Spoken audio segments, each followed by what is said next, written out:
أعوذ بالله من الشيطان الرجيم. بسم الله الرحمن الرحيم. لله ما في السماوات وما في الأرض وإن تبدوا ما في أنفسكم أو تخفوه يحاسبكم به الله فيغفر لمن يشاء ويعذب من يشاء والله على كل شيء قدير. آمن الرسول بما أنزل إليه من ربه والمؤمنون كل آمن بالله وملائكته وكتبه ورسله لا نفرق بين أحد من رسله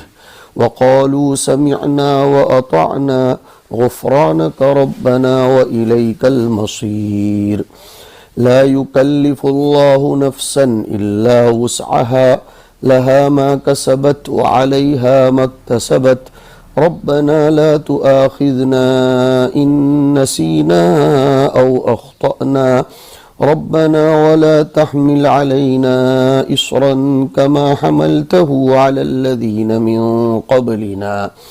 ربنا ولا تحملنا ما لا طاقة لنا به واعف عنا واغفر لنا وارحمنا أنت مولانا فانصرنا على القوم الكافرين. صدق اللہ العظیم. آسمانوں میں جو کچھ ہے اور زمین میں جو کچھ ہے وہ سب اللہ تعالی ہی کی ملکیت میں ہے، اور جو باتیں تمہارے دلوں میں ہیں چاہے تم اس کو ظاہر کرو یا اس کو تم چھپاؤ، اللہ تعالیٰ تم سے اس کا حساب لیں گے. سو وہ یعنی اللہ جس کو چاہیں گے معاف کر دیں گے اور وہ جس کو چاہیں گے عذاب دیں گے، اور اللہ تعالیٰ ہر چیز پر پوری قدرت رکھتے ہیں. رسول یعنی محمد صلی اللہ علیہ وسلم پر ان کے رب کی طرف سے جو کچھ اتارا گیا وہ اس پر ایمان رکھتے ہیں، اور رسول کے ساتھ سب ایمان والے بھی ایمان لائے. وہ سب اللہ تعالیٰ پر اور اس کے فرشتوں پر اور اس کی کتابوں پر اور اس کے رسولوں پر ایمان لائے، یعنی تمام رسولوں کو برحق مانتے ہیں لیکن عمل کرتے ہیں محمد صلی اللہ علیہ وسلم کی شریعت پر. وہ کہتے ہیں کہ ایمان لانے میں ہم اس کے رسولوں میں سے کسی کے درمیان کوئی تفریق یعنی جدائی نہیں کرتے، اور وہ سب کہتے ہیں کہ ہم نے اللہ تعالیٰ اور اس کے رسول کے احکام کو دھیان سے سن لیا اور خوشی سے ہم اطاعت کرتے ہیں. اے ہمارے رب، ہم آپ سے مغفرت چاہتے ہیں اور ہم کو آپ ہی کی طرف لوٹ کر آنا ہے. اللہ تعالیٰ کسی کو بھی اس کی وسعت یعنی طاقت سے زیادہ ذمہ داری نہیں دیتے. جو اعمال اس نے کیے اس کا فائدہ اس کو ملے گا، اور جو گناہ اس نے کیے اس کا نقصان اس پر پڑے گا.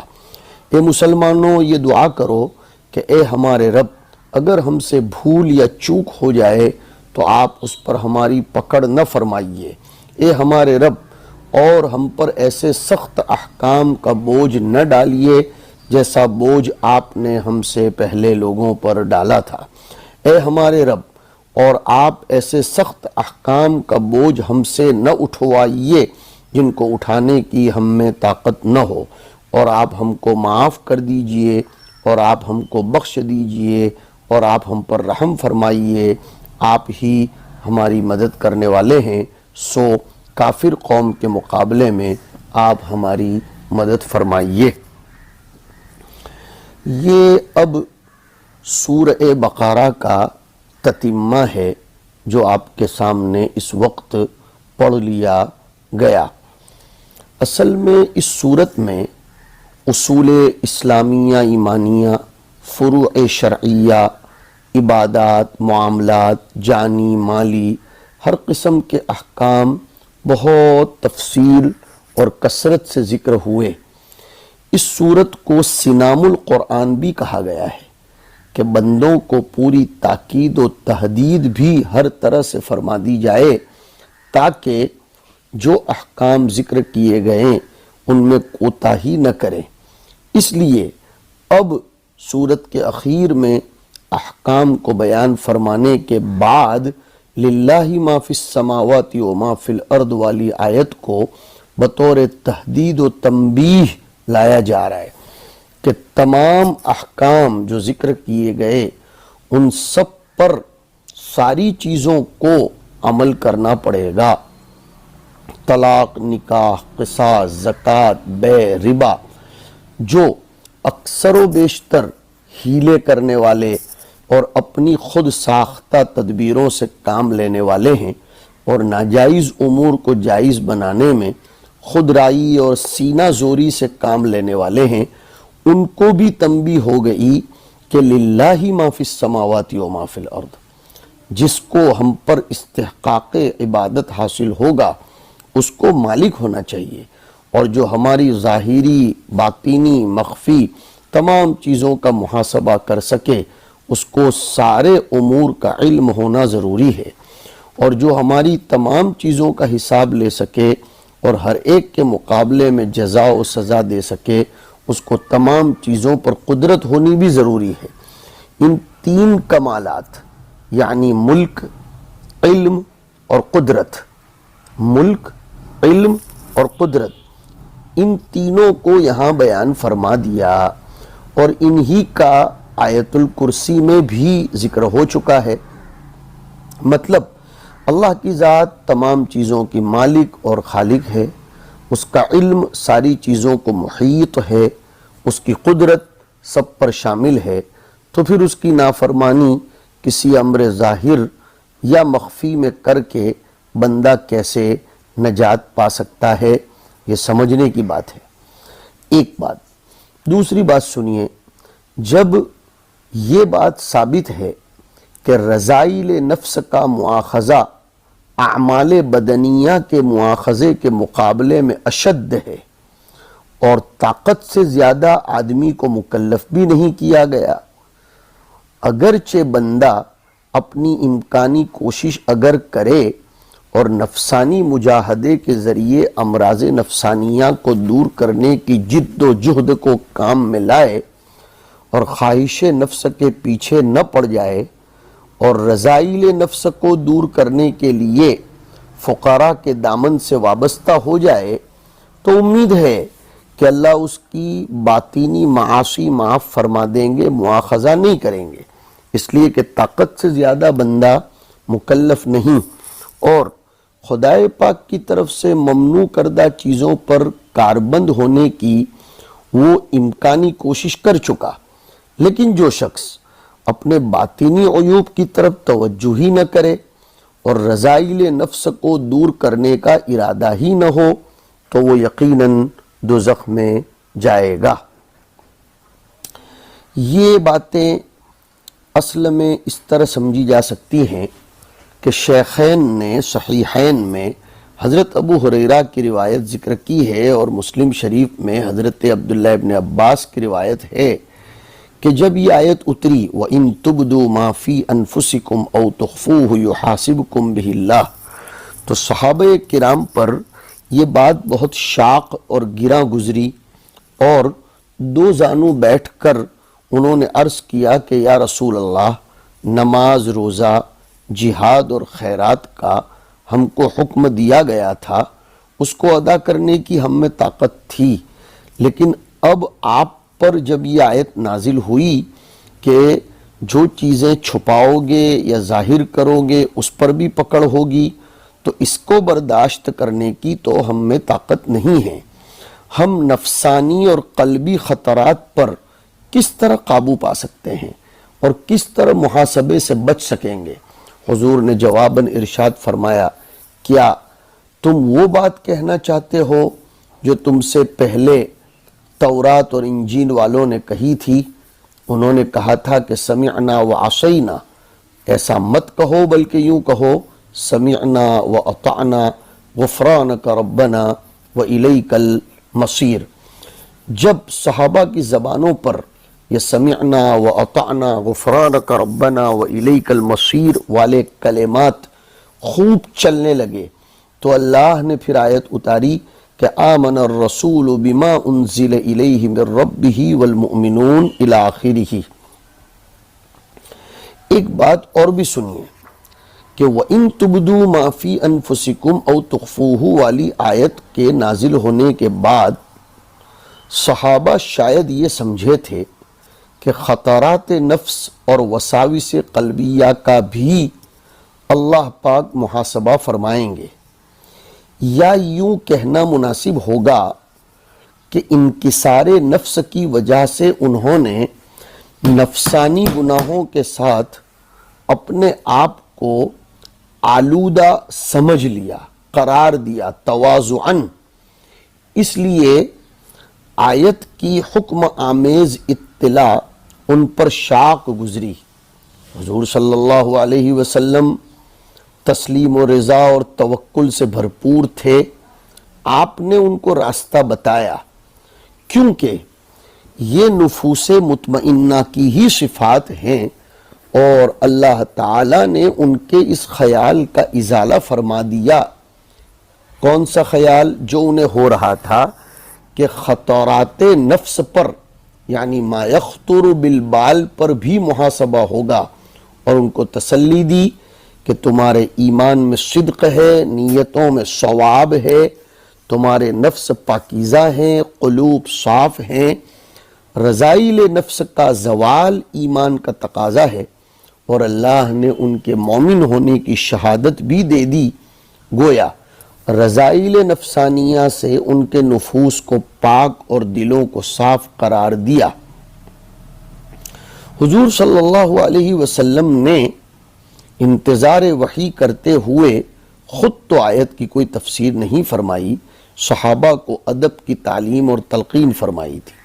صحابہ نے سمعنا اور اطعنا کہا، اللہ کو یہ بات صحابہ کی پسند آئی، تو جیسے میں نے ذکر کیا کہ آمن الرسول والی آیت اتار کر ان کی مدح کی گئی، ان کو سراپا سمع و طاعت بتلایا گیا، اور لا یکلف اللہ نفسا الا وسعہا سے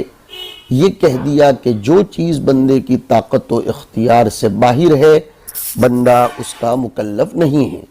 لہذا دل میں جو گناہ کا خیال اور خطرہ آ جائے تو اس پر کوئی مؤاخذہ نہیں ہے، جب تک کہ اس کو مرتبہ عمل میں اپنے اختیار و ارادے سے نہ لایا جائے یا زبان سے اس کا تکلم و تلفظ نہ کیا جائے۔ ایسے ہی بھول چوک پر بھی کوئی مؤاخذہ نہیں۔ ہاں، جو باتیں بندے کی قدرت و اختیار میں ہیں اور وہ اپنے ارادہ و قصد سے اس کو مرتبہ عمل میں لاتا ہے تو ان پر مؤاخذہ ہوگا۔ ایک بات اور یاد رکھیے کہ جب نسیان اور خطا یہ انسان کے خود کے اختیار میں نہیں ہے تو پھر ربنا لا تؤاخذنا ان نسینا و اخطأنا کہنے کا کیا مطلب؟ اس سے تو پتہ چلتا ہے کہ خطا و نسیان پر مؤاخذہ عقلاً اور شرعاً ممتنع نہیں ہے، تبھی تو معافی مانگی جا رہی ہے۔ نشہ آور چیزوں کے استعمال سے غیر اختیاری طور پر افعال صادر ہوتے ہیں، لیکن عقلاً و شرعاً شراب پینے والا مؤاخذے سے بری نہیں ہو سکتا،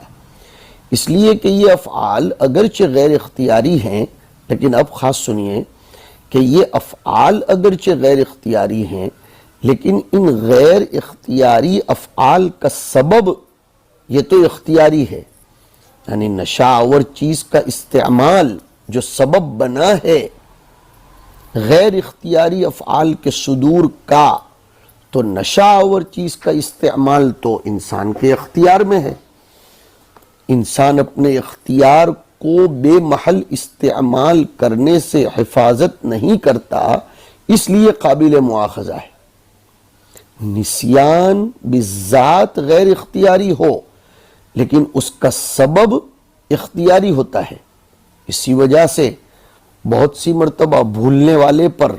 لاؤبالی پن اور بے پرواہی کا حکم لگا دیتے ہیں، اور صحیح بھی ہے،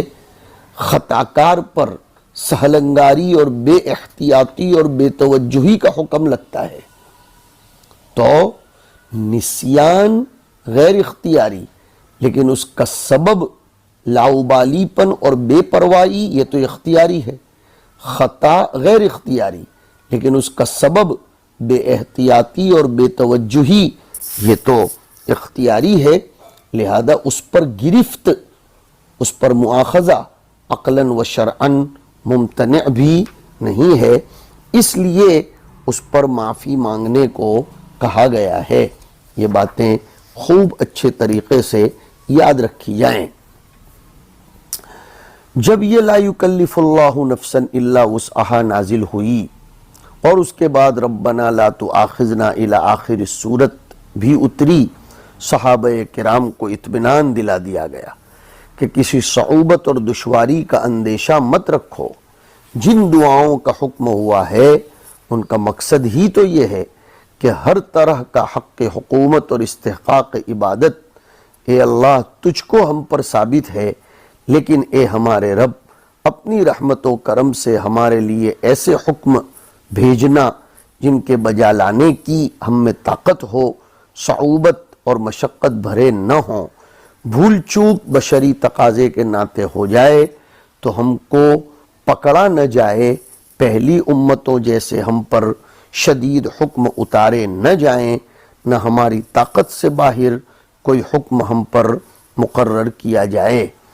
اس سہولت پر بھی اگر ہم سے کوئی قصور ہو جائے تو پھر واعف عنا واغفر لنا وارحمنا، یہ سب دعائیں مقبول ہوئیں، حدیث میں ہے۔ جی ہاں، حضور صلی اللہ علیہ وسلم اس کی فضیلت میں بھی فرماتے کہ جو شخص رات کو سورہ بقرہ کی یہ آخری 2 آیتیں پڑھ لے تو اس کے لیے کافی ہے۔ اللہ تعالیٰ نے یہ 2 آیتیں جنت کے خزانوں میں سے نازل فرمائی ہیں،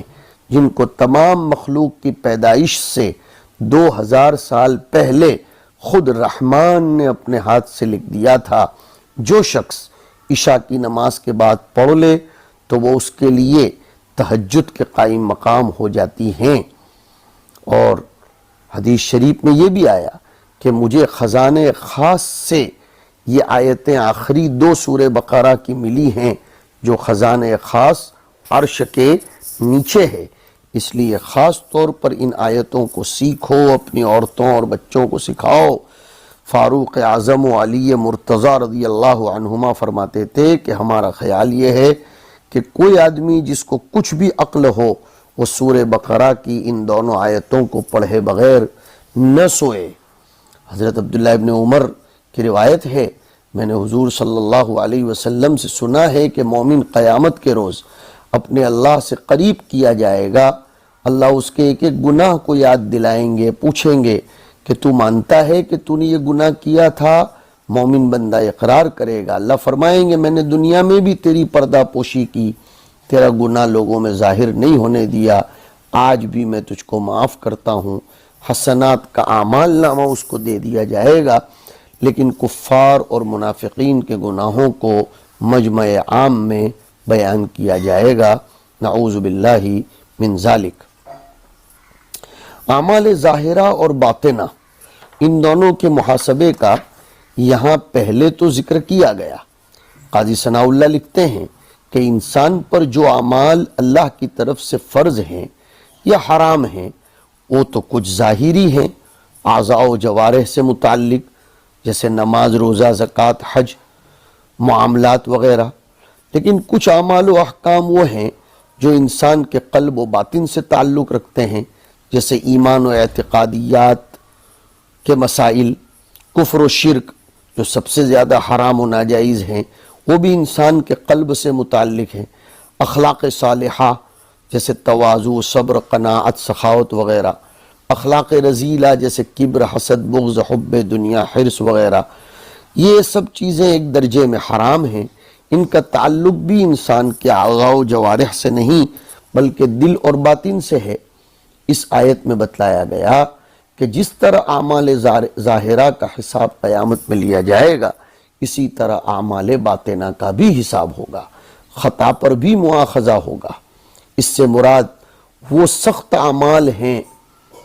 جو بنی اسرائیل پر، یعنی کس سے مراد؟ ربنا ولا تحمل علینا اصرا کما حملتہ علی الذین من قبلنا، اس سے مراد وہ سخت اعمال ہیں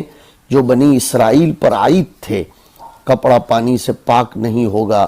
کاٹنا یا جلانا پڑے گا، قتل کے بغیر توبہ قبول نہیں ہوگی، یا پھر مطلب یہ ہے کہ دنیا میں ہم پر عذاب نازل نہ کیا جائے جیسا کہ بنی اسرائیل کے اعمال بد پر کیا گیا۔ اور یہ ساری دعائیں اللہ تعالیٰ نے قبول فرمانے کا اظہار بھی رسول اللہ صلی اللہ علیہ وسلم کے ذریعے کر دیا۔ حدیث شریف میں آتا ہے، اجماع بھی ہے کہ رفع عن امتی الخطأ والنسیان، اس آیت میں ذکر کردہ دعا کو قبول بھی کر لیا گیا، اور اس آیت میں اللہ تعالیٰ کی طرف سے زبردست قسم کی فضیلتیں بھی آ گئیں۔ سورہ بقرہ کی آیتوں کے بارے میں نے آپ حضرات کو سنا دیا۔ یہ ہمارے یہاں سورہ بقرہ اس طریقے سے ختم ہو رہی ہے، ابھی کتاب کی عبارت پر تطبیق دینا باقی ہے، ہم اس کو انشاءاللہ آئندہ نشست میں اور پڑھ لیتے ہیں۔ وصلی اللہ علی النبی الکریم۔